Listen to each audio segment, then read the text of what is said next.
मैंने मेरा be in power electronics complete किया है इन 2005।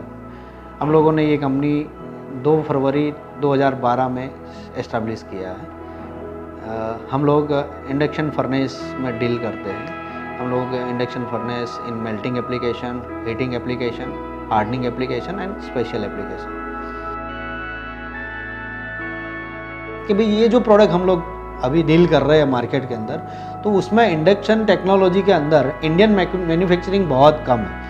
तो अभी जो है वो फॉरेन मैन्युफैक्चरर है जो काफ़ी टाइम से ये टेक्नोलॉजी को यहाँ पे इंडिया में डील कर रहे थे। तो एक था कि भाई हम लोगों को इंडिया को भी सेल्फ डिपेंडेंस बनाना है, वो जो टेक्नोलॉजी है यहाँ पे बिल्डअप करना है और अच्छी तरीके से वो टेक्नोलॉजी को यहाँ पे बना के बेस्ट क्वालिटी प्रोडक्ट अपने कंट्री के लिए कुछ करके दें।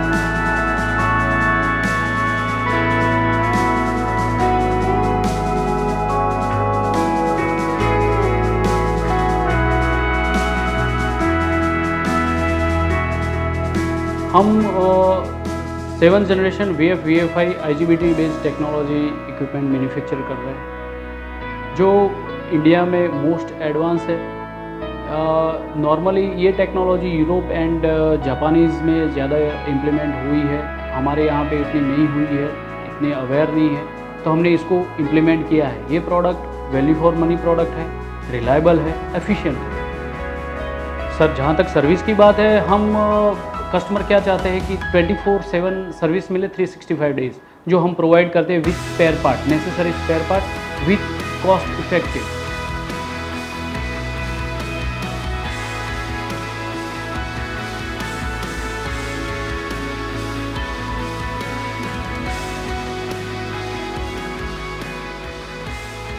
हमने 7th generation VFI IGBT technology develop किया है जो यहाँ पे सबसे एडवांस है। उसमें भी हमने हाइब्रिड सीरीज टोपोलॉजी डेवलप किया है जो मोस्ट रिलायबल है, एफिशिएंट है, जो कस्टमर की प्रोडक्टिविटी इंक्रीज़ करता है, प्रॉफिटेबिलिटी इंक्रीज़ करता है।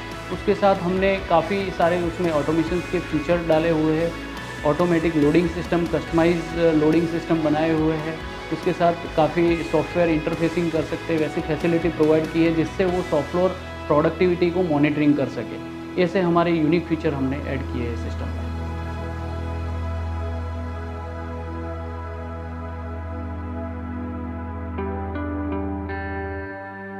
हम 24/7 सर्विस सपोर्ट देते हैं। डिफरेंट क्लाइंट के हिसाब से, डिफरेंट इक्विपमेंट के हिसाब से अलग अलग प्रॉब्लम्स आती है, लेकिन जहाँ तक सर्विस सपोर्ट में हम चाहते हैं कि 3 to 4 आवर्स में उनका प्रॉब्लम सॉल्व हो जाए। जहाँ पे लोकलाइज सर्विस अवेलेबल है, हम उनका 3 से 4 घंटे में प्रॉब्लम सॉल्व कर देते हैं। जहाँ पे लोकल सर्विस अवेलेबल नहीं है, वहाँ पे हम उनको 24 आवर्स में सर्विस सपोर्ट देते हैं और उनका प्रॉब्लम सॉल्व कर देते हैं। हमने कस्टमर सपोर्ट के लिए डेडिकेटेड एक सॉफ्टवेयर डेवलप किया हुआ है, उसके ज़रिए हम fastest service and spare part हम प्रोवाइड कर सके। रही बात क्लाइंट की उनके इंटरनल बिजनेस की, हम क्लाइंट को एज ए क्लाइंट नहीं लेते, हम उनको बिजनेस पार्टनर लेते हैं। हम ना कि मशीन इक्विपमेंट सेल करके हमारी जिम्मेदारी पूरी करते हैं, हम उसके साथ उसके बिजनेस, उनकी प्रोसेस कैसे आगे बढ़ा सके, कैसे उसको ऊपर ला सके, उसके ऊपर हम काम करते हैं। तो हम इक्विपमेंट देने के बाद हमारा काम बढ़ जाता है। इक्विपमेंट देने से मतलब ऑर्डर के पहले हमारा काम 20% होता है, इक्विपमेंट देने के बाद हमारा 80% काम होता है। तो इसीलिए हमारा कस्टमर के साथ ज़्यादा अटैचमेंट होता है और उनका ग्रोथ होता है, तो डेफिनेटली हमारा ग्रोथ होता है।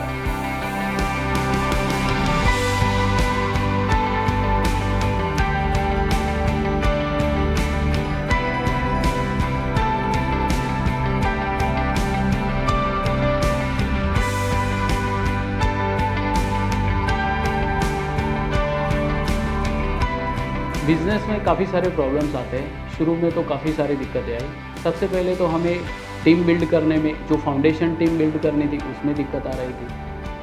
प्रोडक्शन कैसे स्टार्ट करना है वो भी नहीं मालूम था, उसको प्रोडक्शन लाइन को खड़ा करना वो भी एक बड़ी दिक्कत थी। मार्केट में कॉम्पिटिटर थे, कॉम्पिटिटर भी MNC कंपनीज जो हमें खड़े नहीं होने देना चाहती थी, फाइनेंशियली दिक्कतें कर रहे थे। तो ऐसे काफ़ी सारे प्रॉब्लम्स इश्यूज़ आ रहे थे, लेकिन हमने खुद के ऊपर भरोसा किया, भगवान के ऊपर भरोसा किया, then God support us and family ने हमें काफ़ी सपोर्ट किया।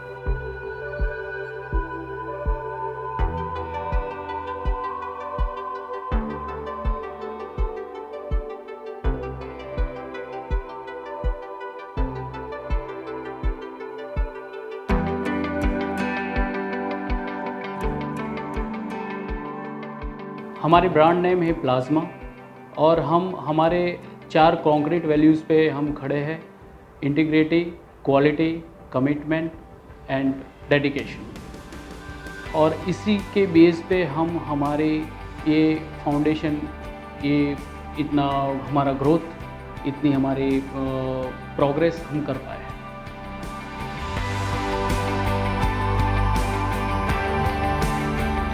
हम लोगों ने काफ़ी सारी प्रोसेसेस, कंटिन्यूस ये प्रोसेस है। तो हमारा जो मैन्युफैक्चरिंग सिस्टम्स है उसके अंदर हम लोगों ने वन बाय वन हम लोगों प्रोसेसेस और सिस्टम्स इसमें इम्प्लीमेंट किए जा रहे हैं। तो पहले जो था टीम लिमिटेड था, मैनेज करना इजी था, तो इतनी सिस्टम और प्रोसेस नहीं थी। उसके बाद जब टीम बड़ा हुआ है तो धीरे धीरे हम लोगों ने हमारा वर्क एरिया डिसाइड किया, अलग अलग डिवीज़न डिसाइड किए। देन आफ्टर हम लोगों ने ERP सॉल्यूशंस, मतलब एक सॉफ्टवेयर पूरी कंपनी के अंदर एस्टेब्लिश किया जो हर एक मॉड्यूल्स में हर एक एम्प्लॉय उसके अंदर एंट्रीज करेगा और वो प्रोसेस वही सीक्वेंस में आगे बढ़ेगा। जैसे रॉ मटेरियल आया, उसका क्वालिटी चेक हुआ, उसके बाद उसका GRN हुआ, उसके बाद इंजीनियरिंग में ऑर्डर के बाद बिल ऑफ मटेरियल किसी प्रोडक्ट का बना और उसके हिसाब से फिर प्रोडक्शन फ्लोर पे वो मटेरियल इश्यूज़ होगा, तो उसका सेमी फिनिश आइटम पहले मैन्युफैक्चरिंग होगा। तो सेमी फिनिश आइटम मैन्युफैक्चरिंग करने के टाइम पे भी क्या क्या प्रिकॉशन लेना है, कौन सा प्रोसेस किस हिसाब से फॉलो करना है, और उसके बाद उसका इन प्रोसेस क्वालिटी चेक करना, और then after final assembly equipment होगा और उसका टेस्टिंग। तो मतलब ये सारी चीज़ें हम लोगों ने धीरे धीरे एस्टैब्लिश करके अभी वो रूटीन में आ गया है कि भाई वही प्रोसेस और वही फ्लो से हम आगे बढ़ते हैं। इसके अलावा हम लोगों ने इन्वेंट्री मैनेजमेंट के लिए बारकोड सिस्टम्स इंप्लीमेंट किया है। कंपनी के अंदर जितना भी मटेरियल इन होता है और आउट होता है तो उसका बारकोड से मतलब पूरा इन्वेंट्री मैनेजमेंट होगा।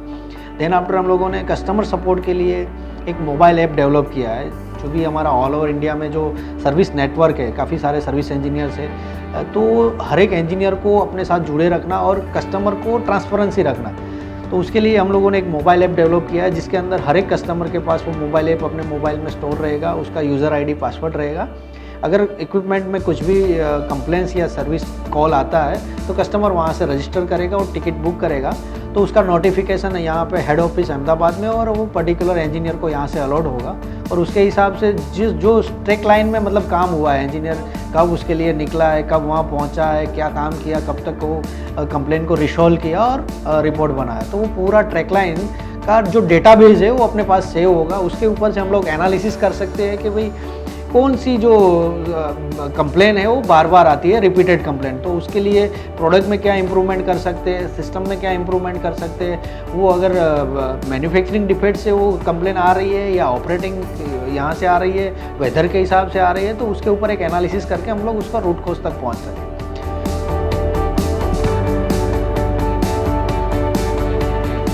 फाइनेंशियल विजन के हिसाब से ऐसा डाला कि हम लोग अलग अलग सेक्टर के अंदर, अलग अलग वर्टिकल्स के अंदर मोर देन 50 सक्सेसफुल पार्टनर्स को साथ में लेंगे और उसको डेवलप करके कंपनी का टोटल जो ग्रुप ऑफ कंपनीज का टर्नओवर है उसको 5000 करोड़ तक का टर्नओवर तक पहुंचाएंगे इन 2035 तक। ये हमारा मेन विज़न है कंपनी का, और इसके हिसाब से हम लोग जो अपनी कंट्री है उसको आगे लाने में मदद करेंगे।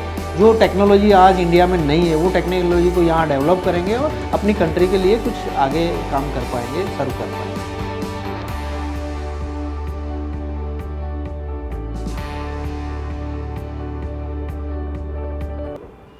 एज ए एंटरप्रेन्योर आपके अंदर जो चीज़ें होनी चाहिए उसमें मैं बात करूंगा तो सबसे पहले आपका खुद का सेल्फ कॉन्फिडेंस, कि आप क्या सोचते हो, खुद के ऊपर बिलीव करना वो सबसे बड़ी चीज़ है किसी भी बिजनेस के अंदर।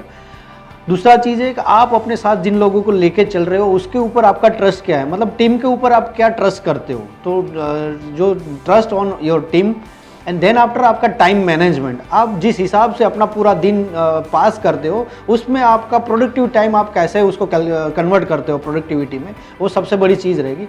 तीसरा है आपका डेडिकेशन। अगर आप कोई काम अपने हाथ में लेते हो तो उसके ऊपर आप पूरा डेडिकेटेड होना चाहिए कि भाई ये काम मेरे को इस हिसाब से करना है, उसका होमवर्क करना है, उसके आगे पीछे पॉजिटिव नेगेटिव पॉइंट को सोच के 100% डेडिकेशन से वो काम करना है।